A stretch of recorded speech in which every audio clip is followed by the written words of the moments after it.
She said I didn't belong at my own husband's funeral, that I was nothing but a remnant of his past, unimportant, unworthy, irrelevant.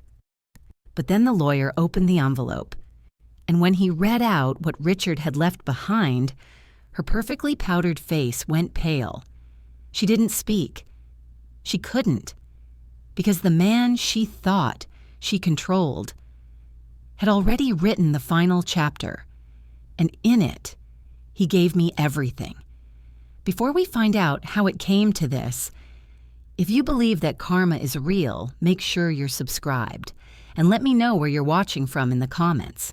My name is Helen Ward. I'm 66 years old, and until 3 days ago, I thought my story had already ended. I live alone in a 2-bedroom townhouse just outside Aurora, Colorado.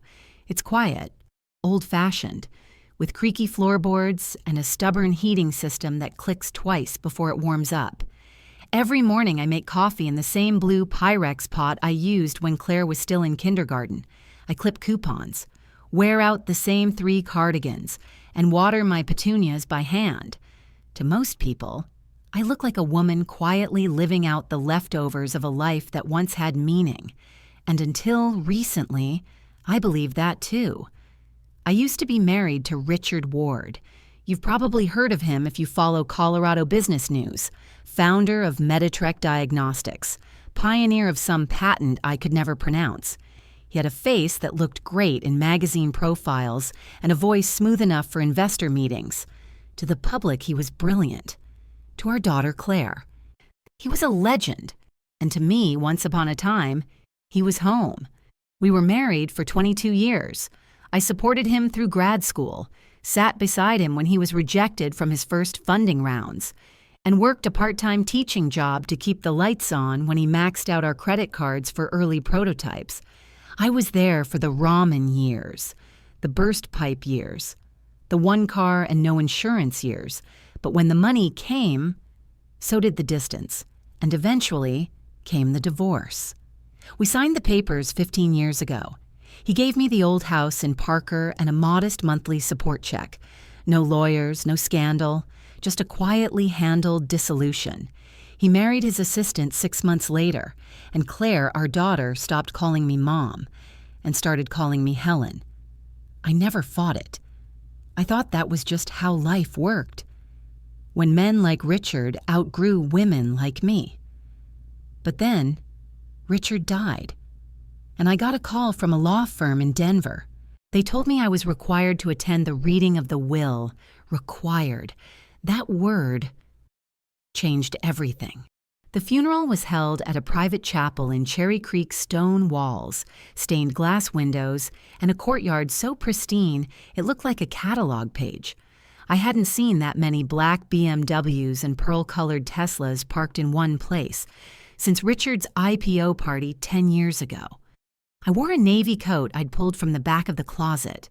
The lining was fraying, and one of the buttons had been replaced with a darker one that didn't match. It didn't matter. I wasn't there to impress anyone. Inside the room buzzed with the kind of quiet murmurs that only the wealthy manage to make sound elegant. The air smelled like expensive perfume and controlled grief. I slipped into the last pew before anyone could notice, or so I thought. A few heads turned. Some recognized me. A few whispered. One woman, someone from Richard's third company, I think, gave me a look like I'd brought dog hair into a sterilized operating room. I kept my eyes forward. That was when Claire approached. She moved like her father, tall-poised, every movement calculated for maximum effect. Her black dress was sleek, her makeup was flawless, and the diamond studs in her ears were just large enough to whisper wealth without screaming it. "Helen," she said, not even bothering to lower her voice. "I didn't expect you'd come." I nodded politely. "It's his funeral. I was married to him for 22 years. Claire smiled, but there was no warmth in it. "Yes, past tense. And just so we're clear, this is a private service. Immediate family only." I looked around. 100 people at least. Most of them had never been to our home back when Richard and I were eating canned soup and splitting the heating bill with rolled-up towels under the doors. "I'm not here to cause trouble," I said. "Good," she replied. "Then you'll leave before the reception." And with that, my daughter turned on her heel and walked away. I hadn't realized until that moment how cold a human heart could sound in 4 syllables. But it wasn't over. The worst was still coming. The service began with a slideshow of Richard's life set to instrumental jazz. Claire had clearly overseen every second of it. The photos told a carefully curated story: childhood awards, Ivy League graduation product launches, TEDx talks, private jets, smiling investors. Not one image of our wedding. Not a single picture of the years when I was the one washing his shirts by hand in a motel sink before his early pitch meetings. I watched as strangers dabbed at their eyes, unaware they were mourning a man more myth than memory. After the slideshow came the eulogies. First a business partner, then his golf buddy, then Claire. She stood at the podium with the composure of a politician's daughter, her hand resting lightly on the mahogany edge. My father was the kind of man who built everything he touched into something extraordinary. She began. He believed in potential, in ambition, in discipline. A few heads nodded solemnly. She paused dramatically. He also believed in cutting loose the things that no longer served a purpose. That line landed like a slap. Some people shifted uncomfortably in their seats. Others glanced my way. Claire kept going. He taught me to make space for growth, to never apologize for moving forward. I sat frozen. Each word felt personal, not poetic, not abstract, personal. A carefully sharpened blade slid between my ribs word by word. Then she looked directly at me. Some people here today were part of his past, people he outgrew. He gave them chances, years of them, and still they clung to the idea that they mattered. Gasps rippled through the pews. Someone let out a quiet, disbelieving laugh. Claire smiled, serene.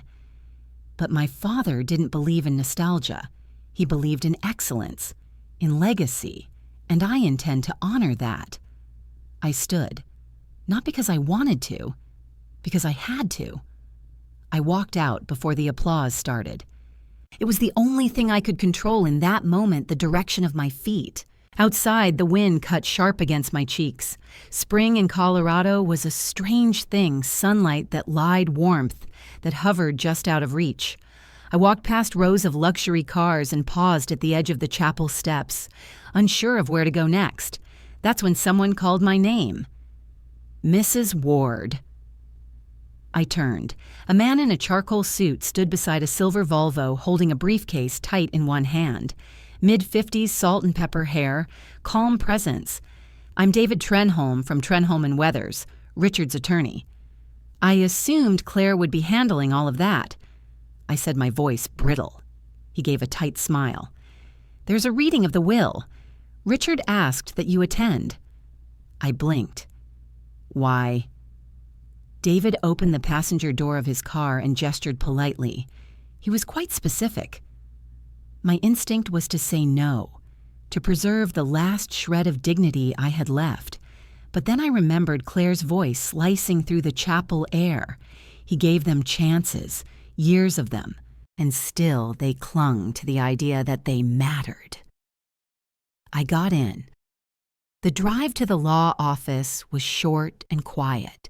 We passed the golf course Richard used to joke about buying, and the bakery where I once worked the register while he delivered investor packets door to door. Inside the office, the receptionist nodded solemnly and offered bottled water. Claire was already seated in the glass-walled conference room, legs crossed, arms tight. Her face was stone. She didn't look at me when I walked in. David set down the folder. His voice was neutral, precise. "This is the last will and testament of Richard Everett Ward, signed and witnessed on January 20th of this year." Claire shifted, but said nothing. "To Claire Ward, I leave the penthouse condominium at 2185 Lawrence Street and the sum of $250,000. I heard the breath catch in her throat. "To Helen Ward, David continued, I leave 55% of Ward Biomedical Holdings, all real estate not currently under commercial lease, and the sum of $9,500,000. Silence. Claire's nails dug into the leather of her chair. The sound of my heartbeat drowned out everything else. There must be a mistake, Claire said. Finally, her voice low, almost trembling, but not with grief, with fury. My father would never have done that. Not to me. David didn't flinch. The will was signed in front of 2 independent witnesses, reviewed by our legal team and confirmed as valid by the notary public. She manipulated him, Claire hissed, pointing at me now. You don't understand, my father was sick. He wasn't thinking clearly. I stared at the polished wood of the conference table. My hands were folded neatly in my lap, though they trembled slightly. Your father wasn't sick, David said calmly. In fact, he was surprisingly lucid and deliberate. I met with him several times in the last 2 months of his life. Claire stood chair scraping against the floor. I want everything reviewed, emails, medical records. I want to see every communication she had with him. David opened another folder. There were none. Claire blinked. What? Mrs. Ward hadn't spoken with your father since the divorce. Not once. The last phone record between them was over a decade ago. She turned to me, eyes burning. Then why would he give you all of this? I lifted my gaze to meet hers. I don't know. And it was the truth. I had no idea what had changed. Why Richard, who had discarded me so cleanly, had chosen this ending. David cleared his throat. There is also a personal letter from Mr. Ward to be read aloud. Claire looked like she might combust. To Helen. David read, You were the reason I had a foundation. Everything I built was because you gave me space to dream and time to fail. I'm sorry it took me so long to see that. The words were simple, unadorned, but they landed heavier than the millions. Claire was already storming out. This isn't over, she snapped. But deep down, I knew for her, it just might be. The first time I saw Richard Ward, he was fixing a slide projector with a ballpoint pen. It was 1978. I was 20 and working as a volunteer coordinator at the university's science building, trying to keep my scholarship and survive on cafeteria meals. He was already magnetic, tall, wiry, talking too fast about biomedical startups and scalable diagnostics. Like the rest of us knew what those words meant. The bulb had blown during his presentation to the faculty board. Everyone else panicked. Richard crouched beside the machine, popped the case, and improvised with the pen like he'd been born with a blueprint in his head. When the image blinked back to life, he grinned at me like we'd just pulled off a heist. He asked me to dinner that night. I said no, then yes, then no again. But he showed up at my dorm with grilled cheese and a thermos of tomato soup, saying, Let's just eat. You don't have to decide anything yet. That was Richard. Brash and brilliant. But he could also make the ordinary feel like an invitation to something bigger. We got married 4 years later. I wore my sister's altered wedding dress, and we said our vows under a tree in Boulder Canyon. Our honeymoon was 2 nights in Estes Park, paid for by babysitting money I'd saved up. Those early years were lean. I worked as a substitute teacher while Richard tried and failed and tried again to get funding. We moved 3 times in 2 years. He burned through investors and ideas like matches, and I kept the lights on. I cooked pasta 6 nights a week. I learned to smile at relatives who whispered, When is he going to get a real job? But I believed in him. Every time the rent was late or the fridge was empty, he'd hold my face in both hands and say, We're almost there, Helen. You'll see. It'll all be worth it. I believed that too. The first real money came in when I was 37. Richard had landed a government research grant and signed a licensing deal within the same year. Suddenly, our mailbox was full of prospectuses and party invitations. A man who used to tape together his shoes now had a wardrobe consultant. The apartment became a townhouse. The townhouse became a gated estate. I should have been thrilled. Instead, I watched him change incrementally at first, like a room dimming by degrees, until you couldn't read by it anymore. His late nights weren't in the garage anymore. They were in hotel lobbies and boardrooms. He stopped asking me to proofread his pitches. Then he stopped showing them to me altogether. We had Claire by then.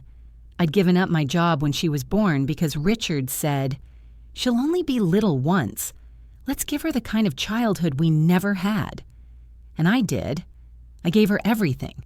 Handmade Halloween costumes, violin lessons, the PTA presidency, and every bedtime story she asked for, even when my back ached and my eyes were stinging.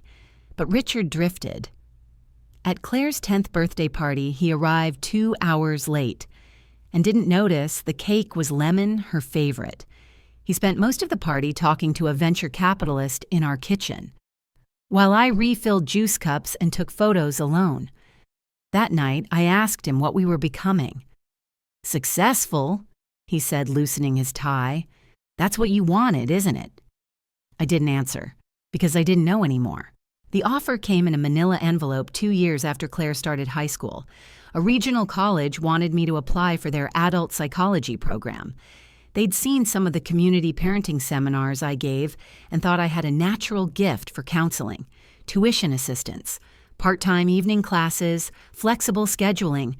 For the first time in over a decade, someone saw me as more than a wife or mother. I left the envelope on the kitchen table for 2 days. On the 3rd day, I brought it up over dinner. "I'm thinking of applying," I said, careful to keep my tone light. "It's just part-time, and Claire's older now." Richard didn't even look up from his tablet. "Psychology at your age." Claire laughed, not meanly, just absent-mindedly. "Mom, don't be silly. You'd be surrounded by kids who'd think you're a counselor." I smiled, folded the envelope, and tucked it into the recycling bin, with the chicken bones and napkins. That night, I lay awake staring at the ceiling fan. It clicked every 3rd rotation. I didn't cry. I just watched the blade spin and thought about how quietly a dream can die when no one else believes in it. I kept teaching Sunday school. I kept baking. I kept smoothing over Richard's silences and Claire's distance. I kept choosing the family over myself because I still believed naively that love meant putting others first. This is the moment that broke me, not the silence, not the dismissal, but the way she folded that letter without protest, without even a pause. It wasn't love, it was erasure. She gave up something sacred because no one else believed in it. And I wonder, do you think Helen should have fought harder for herself? Comment 1 if you think she enabled them too long. Comment 2 if you believe. She had no other choice. I'll be reading every single answer. Richard left 2 days after Claire turned 19. There was no fight, no slammed doors, just a suitcase packed before I woke up and a note on the kitchen counter that read, "Helen, this isn't working anymore. I need something else. Take care of Claire." Claire came home that evening with glitter on her collar and didn't ask where her father was. She knew. The following week, Richard posted a photo online of himself at a biotech conference in Atlanta, smiling beside a woman who looked barely older than our daughter. I called him once. He didn't pick up. Claire started calling me Helen around that time. It slipped out the first time during a dinner with her college friends. "Helen, can you pass the salad?" I paused, holding the bowl halfway, my name, from her lips. Afterwards, she laughed, said it just sounded more grown-up, that her friends were doing the same with their parents. But she never went back, not once. I lived in the old house alone for 7 more years. I taught Sunday school, baked pies for the church fundraisers, balanced the budget down to the last cent every month. Richard's support check always arrived on time, automated, untouched, like the coldest kind of courtesy. Claire visited 3 times in 7 years, once on Thanksgiving, once when her dog needed to be watched, and once because she locked herself out of her apartment and needed a spare key. Each time she left sooner than she said she would. Each time I found something missing: a serving dish, a vintage brooch, a copy of Pride and Prejudice my sister had given me in college. And still, I told myself this was family, that things could come back together in time. But the truth was, I'd already been written out of their story. The hardest part wasn't the silence. It was how easily I adapted to it. I learned how to eat alone without checking the clock, how to fold laundry for one, how to laugh softly at game shows, because there was no one to laugh with. The mailbox became my only real conversation. Partner, bills, flyers, the occasional church newsletter. Claire's Christmas cards stopped coming. Richard's company sent a generic holiday postcard for a few years before even that stopped. The world moved on, and I let it. One Tuesday, I passed by a television in the grocery store electronics section. Claire was on the screen, being interviewed for some Forbes segment on next-gen medical CEOs. She looked stunning, polished, commanding. When the reporter asked her about her childhood and mentors, she said, "My father taught me everything I know about building something that lasts." She never mentioned me, not once. That night I sat at the kitchen table and stared at the framed photo from Claire's 5th grade piano recital. It was one of the few she hadn't taken. I was behind her in the photo, kneeling down to fix the hem of her dress. Her face was radiant. I turned the frame face down. Some part of me died that night, but another part, something deeper, older, and far more patient, began to wake up. I didn't know it then. But the silence was almost over. The reckoning was already on its way. It started with a voicemail I almost deleted. "Mrs. Ward, this is Denise at Harper & Lewis. We represent the estate of Richard Ward. Could you please return our call regarding an urgent matter of probate and next of kin protocol?" I replayed it 3 times. I thought maybe it was a clerical error. Or perhaps they needed a signature to release Claire's inheritance. I'd assumed Richard left everything to her. Why wouldn't he? She had his name, his company, his mannerisms, his legacy. But curiosity is a stubborn thing. So I called back. The woman on the phone was brisk but polite. She confirmed my identity, asked me to bring a form of ID, and scheduled me for the upcoming Monday. "We appreciate your discretion," she added. The words gave me pause. Discretion. What was there to hide Monday came with the kind of cold that stung your fingertips through gloves. I wore my nicest wool coat, the one with the mended hem, and pulled my hair back tight. The office building in downtown Denver had marble floors, chrome elevators, and quiet lighting that made you whisper even when you didn't need to. Claire was already in the waiting room. She was standing by the window, scrolling her phone, her lips pursed like she was deciding which staff member to fire for making her wait. When she saw me, she didn't smile. "You got summoned too," she said flatly. "Apparently." Strange. I thought Dad was very clear about boundaries. So did I. The assistant called us in. The lawyer, a man in a navy suit with the posture of a piano teacher, gestured toward 2 chairs. We sat. The silence between us was sharp enough to slice paper. And then he said it. "Mrs. Ward, your presence is required because you have been named as a primary beneficiary in Mr. Ward's final testament." Claire froze. I said nothing, because somewhere deep inside, the ghost of the woman I used to be had already started smiling.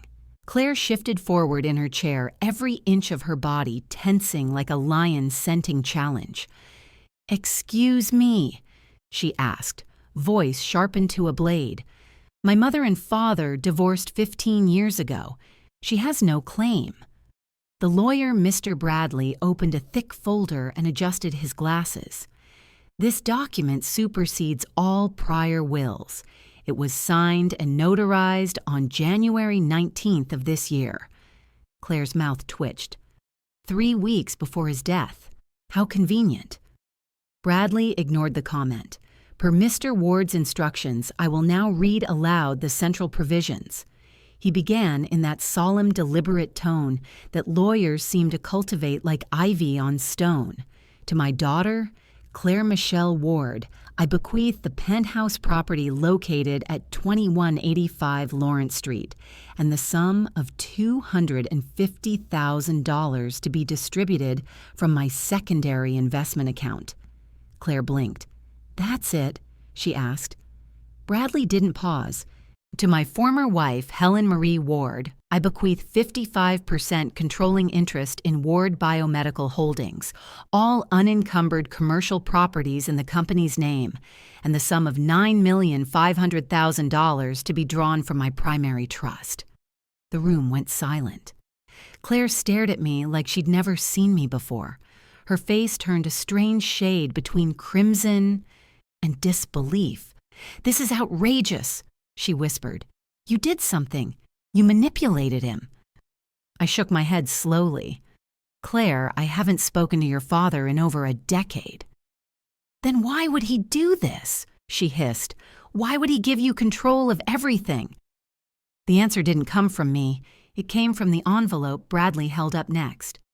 Mr. Ward left a personal letter.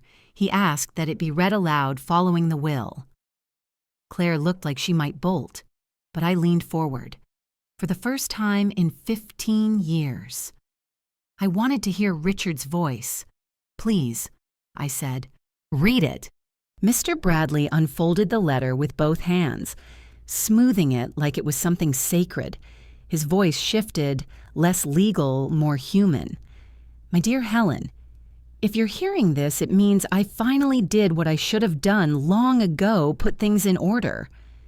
You were there when no one else believed. You built the foundation while I took the credit. And I'm ashamed that it took me decades and a ticking clock to face that truth. You didn't just support me, Helen. You carried me. Through ramen nights and broken prototypes, through rejection letters and missed birthdays. You were the one holding our family together, while I was busy trying to build something bigger." Bradley glanced up briefly, then continued. "I thought success would make me feel whole, but it only made me louder, sharper, more distant. I lost sight of the person who gave me the luxury to chase ambition in the first place. This isn't about guilt. This is about restoration. You deserve more than a thank you card and polite applause at a funeral you weren't meant to attend. So I'm giving you what I should have given you all along, recognition and power. Use it how you see fit. To Claire, you are brilliant, ruthless, and not yet ready. Your mother showed me that real power isn't volume. It's steadiness. It's grace. It's knowing when to fight and when to let silence speak. You inherited my mind, but if you ever want to lead, you'll have to learn from hers." Bradley folded the letter. Claire's jaw was clenched so tight, I thought she might crack a molar. As for me, I sat very still, not triumphant, not smug, just seen. We left the law office in silence. Claire didn't walk beside me. She stormed ahead in those sharp heels of hers, the sound of them ricocheting off the marble floor like warning shots. Outside, Denver felt louder, colder. The wind snapped at the corners of my coat. As I watched Claire hail a car without looking back, her voice was low, clipped, furious, probably to her attorney, or her PR team. I didn't blame her, but I also didn't chase her. Instead, I stood still, and for the first time in years, I let myself feel something dangerous authority. It didn't arrive with fireworks. It arrived like breath returning to lungs after being held underwater too long. Quiet, steady, undeniable. When I got home that night, I didn't turn on the TV. I didn't reheat soup. I didn't open the mail. I sat at the kitchen table with a legal pad and a pen. I started writing down everything I remembered about the company, the name of Richard's original accountant, the warehouse lease in Commerce City, the time a disgruntled manager told me they were overbilling a government contract. I listed the board members. I cross-referenced the surnames to marriages and partnerships and social clubs. I pulled out tax returns from the early 2000s that I still had in a filing box marked W. I reread every Christmas newsletter for names of rising stars. I wasn't trying to take revenge, not exactly, but I was going to walk into that building, Ward Biomedical, and not be treated like a guest, not be tolerated. I was going to own the floor I walked on, and if Claire wanted war, she should have remembered I built her battlefield before she ever learned how to run. The reception desk at Ward Biomedical was a sculpture in glass and steel. Behind it, a young man in a gray suit looked up, eyes flicking over me with the casual dismissal of someone trained to expect power in youth. "Do you have an appointment?" "Tell Ms. Ward her mother is here." He blinked, stammered, then picked up the phone. 10 minutes later, Claire appeared flanked by 2 executives and a woman in tailored navy who looked like legal counsel. "You can't just walk in," Claire said through clenched teeth. I said calmly. "And I did." She waved a hand. "Clear the floor." Her entourage dispersed with practiced efficiency. The room emptied. Claire folded her arms. "What do you want?" "To see what I own." She rolled her eyes. "This isn't a museum, Helen." I stepped past her into the boardroom, where the city skyline spilled in through floor-to-ceiling glass. "I'm not here to take your title," I said. "You're good at what you do, but don't mistake that for entitlement." She scoffed. "And you think sitting in that chair makes you relevant again?" "No," I said, pulling out the chair at the head of the table and sitting. "This does." She stared. Her nostrils flared, but she didn't stop me. "I want quarterly financials. I want staffing ratios. I want the last 3 years of client attrition data and a breakdown of R&D spend." "You don't even know how to read those." "You'd be surprised." Claire hesitated. "You really plan on staying involved?" "I plan on honoring what I built and cleaning up what you've hidden." Her jaw locked. "Fine, but don't expect anyone here to respect you." "Respect isn't owed," I said. "It's built, and I've done it once already." I didn't raise my voice. I didn't threaten her, but the message was clear. Her company wasn't hers anymore. The documents arrived the next morning, 6 binders stacked in a courier bag with Claire's initials scrawled across the cover sheets in red ink. I brewed a full pot of coffee and sat at the kitchen table, the same one where I'd once packed Claire's lunches and balanced Richard's startup bills with a calculator missing the 7 key. By page 50, I'd found my first red flag. A line item in the marketing budget was triple what it should have been. Repeating vendors, duplicate contracts. A shell LLC registered in Nevada. By page 100, I'd circled 27 anomalies. I started a spreadsheet, color-coded, indexed. I called an old friend, Lena Thomas, former tax examiner, now retired and bored. She owed me a favor. I asked her to meet me for coffee. That afternoon, I showed her the binder. Lena flipped through 3 pages and let out a long, low whistle. "Sweetheart," she said, "either someone is laundering money or someone's about to go to jail for how sloppy this is." I felt nothing. Not yet. But something inside me clicked into place like a gear that had been idle for too long. I'd spent years being edited out of a story I helped write, but now I was holding the pen again, and I had a lot to say. It began with a simple email to Board of Directors subject irregularities in Q2, Q4 financial reports from hwardwardbiomedical.com. I attached the spreadsheet, Lena's annotations included, and flagged the shell company's falsified invoices and overlapping vendor contracts. I kept the tone neutral, professional, but there was no mistaking the message, "I know." The reaction came fast. Within 24 hours, I was summoned to a clarification meeting. Claire was there, already seated, lips pressed thin enough to cut glass. 2 board members flanked her like bookends. "This is a misunderstanding." She began tapping her fingernails against the folder. "Minor delegation errors. Vendor overlap happens all the time." I didn't respond to her. I looked at the CFO. "Did you authorize these transactions?" He paled. "Not directly. Ms. Ward handled vendor relations. And accounting signed off without verification. Dead silence. Effective immediately." I said, "Claire Ward's signature authority is suspended pending a full audit. All outgoing funds over $10,000 will require dual authorization, mine and Mr. Dahl's." Claire stood. "You're undermining me in front of the board." "I'm protecting what's left of this company before the SEC does it for us." Gasps, murmurs. Someone scribbled something in a notepad. I turned to the board chair. "I recommend we retain an independent forensic auditor. This is bigger than internal mismanagement." Claire's face went white. Later that evening, I stood alone in the parking garage looking out at the city lights. My breath fogged in the cold air. This was just the first crack in the dam. But once water starts moving, it never stops. The whispers began at the Chamber of Commerce luncheon. I didn't attend, of course, but I knew people who did. One of the board members' wives pulled me aside that week at the grocer. They said Claire was pulled from the executive speaking slot. Something about internal restructuring. But everyone saw the panic in her face. 2 days later, a local tech blog published an anonymous tip: "Internal audit underway at Ward Biomedical. Leadership shakeup likely."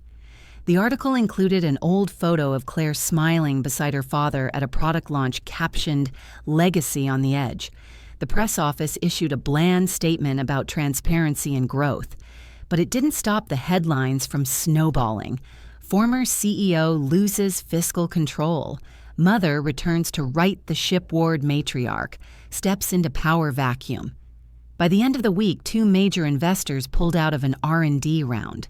Claire called me. I let it go to voicemail. The next day, I showed up at a fundraising gala for a nonprofit the company used to sponsor. I wasn't scheduled to speak, but when the host spotted me in the crowd, he invited me on stage for a few words. I thanked the organization for their work. I praised Richard's early passion for community investment. Then I looked out at the faces, most of whom had stopped inviting me to anything over a decade ago. "There is no legacy," I said, "without integrity, and there's no leadership without accountability." The applause was quiet. But it happened, and Claire, watching from the back of the room, walked out. Before it ended. By the end of the month, Claire was no longer returning press calls. 2 board members resigned. A third sent me a confidential memo recommending we restructure public-facing leadership. Translated, put someone else in front of the cameras, before the shareholders panic. Claire's assistant quit with no notice. A junior staffer leaked emails to the press memos Claire had written, blaming departments for lack of initiative, compliance failures, and legacy inefficiencies. The press framed it perfectly. Air implodes under scrutiny. That afternoon, Claire barged into my office without knocking. "You think this is justice?" she snapped. "You think Dad would have wanted you to dismantle everything we built." I looked up from a contract. "I'm not dismantling anything. I'm disinfecting it." She stepped closer. "This was supposed to be mine." "And it still could be," I said quietly. "But not like this." Claire's voice cracked. "They used to respect me." "No," I said, standing. "They feared you. That's different." She didn't answer. Just stood there, shoulders squared, trembling with everything she couldn't say, without losing more ground. "You still have a title," I said. "But if you want it to mean something, you need to stop burning the foundation to warm your ego.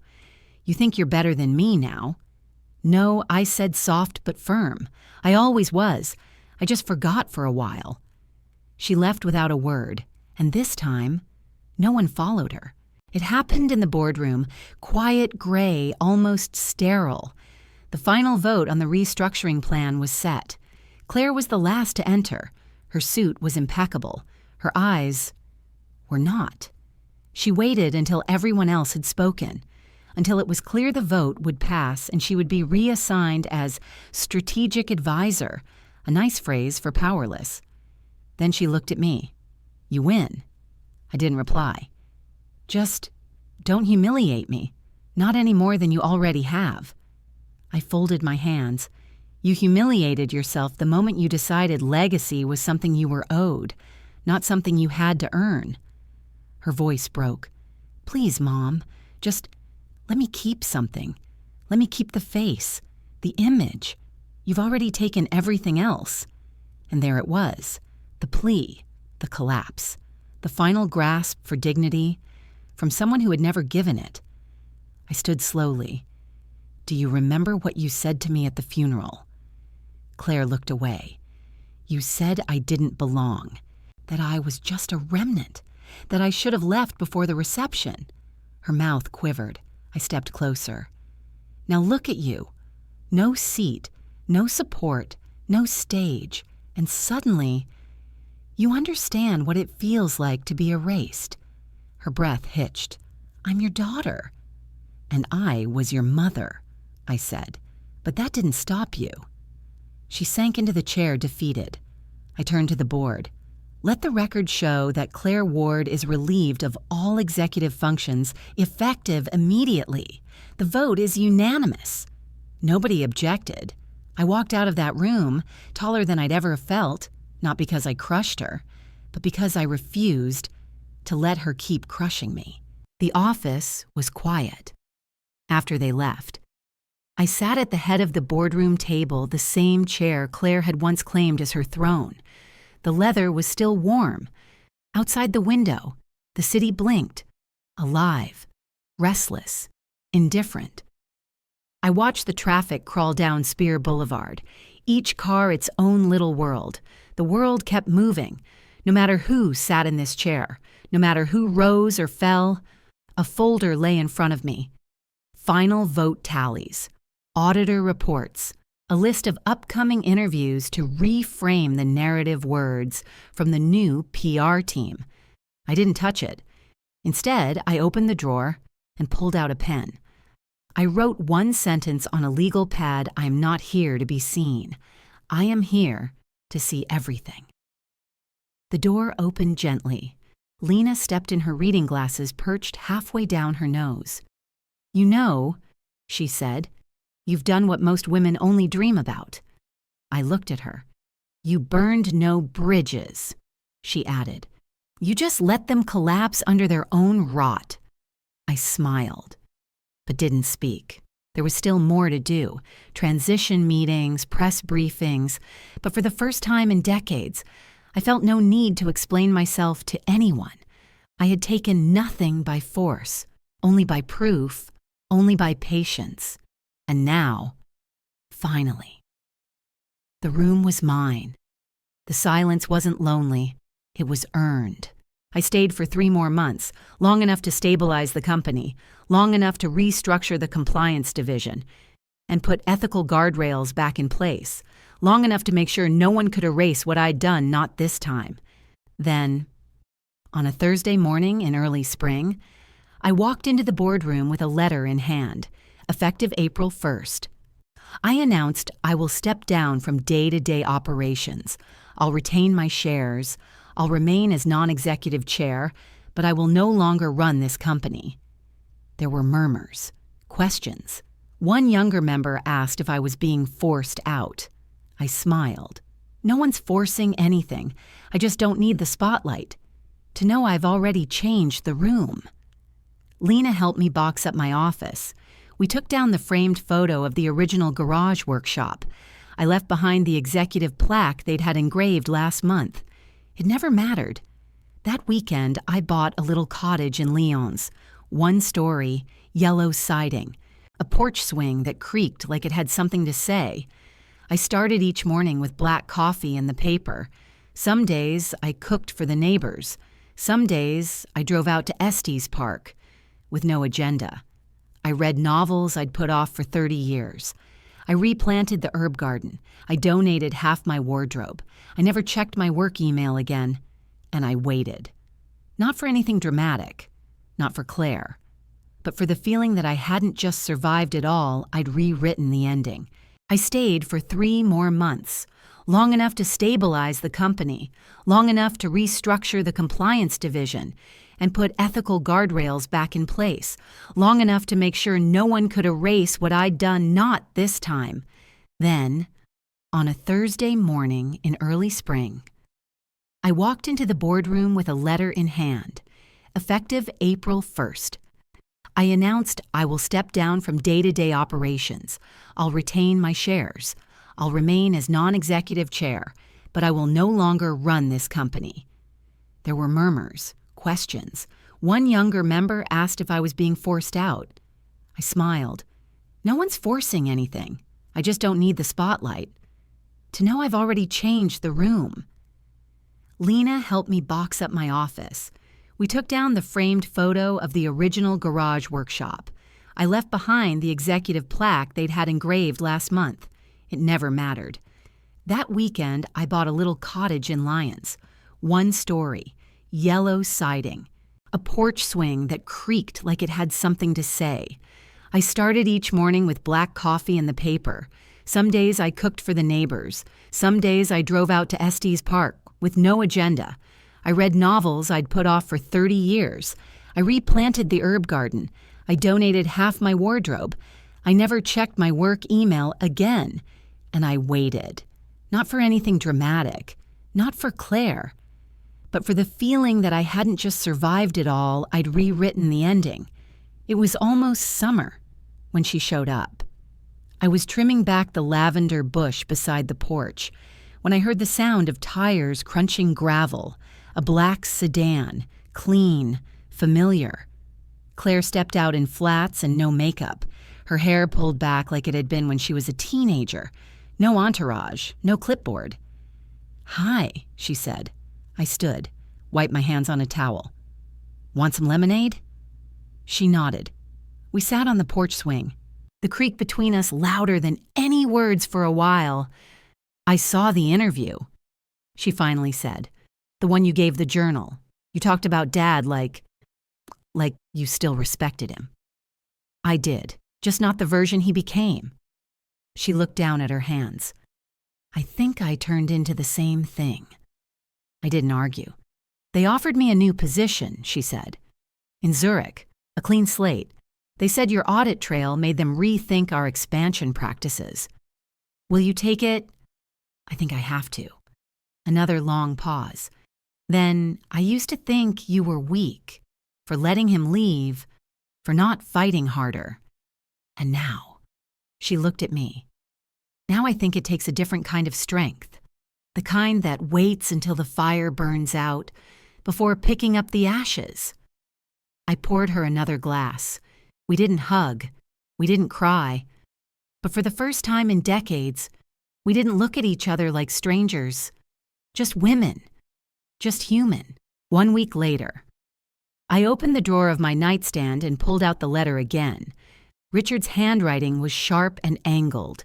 "Still tinged voi kai su gap ma ong luon mang theo kai kam giak fai chung minhi giogi jo. Truok ki het thoi gian." I read it slowly this time, no longer with confusion, no longer with pain, just recognition. "You gave me the quiet to build something loud. Now I give you the volume to rebuild something quiet." It wasn't about the company or the money. It was about agency. He had taken it, then in the end given it back. Maybe too late. Maybe just in time. I folded the letter and slipped it back where it belonged. The wind outside rustled the curtains. Soft as breath. Tomorrow I would host a potluck with the neighbors.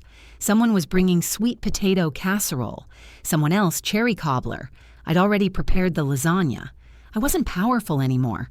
I was something rarer. I was free. A quiet ending. But not a small one. Helen didn't shout. She didn't destroy. She simply reclaimed.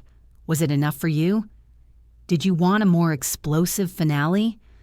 Or was this quiet dignity the real revenge? Let me know in the comments. If this story gave you the satisfaction you were looking for, give this video a like. Make sure you're subscribed because the next story is even more intense. Click on it right here on the screen. Thank you for being here.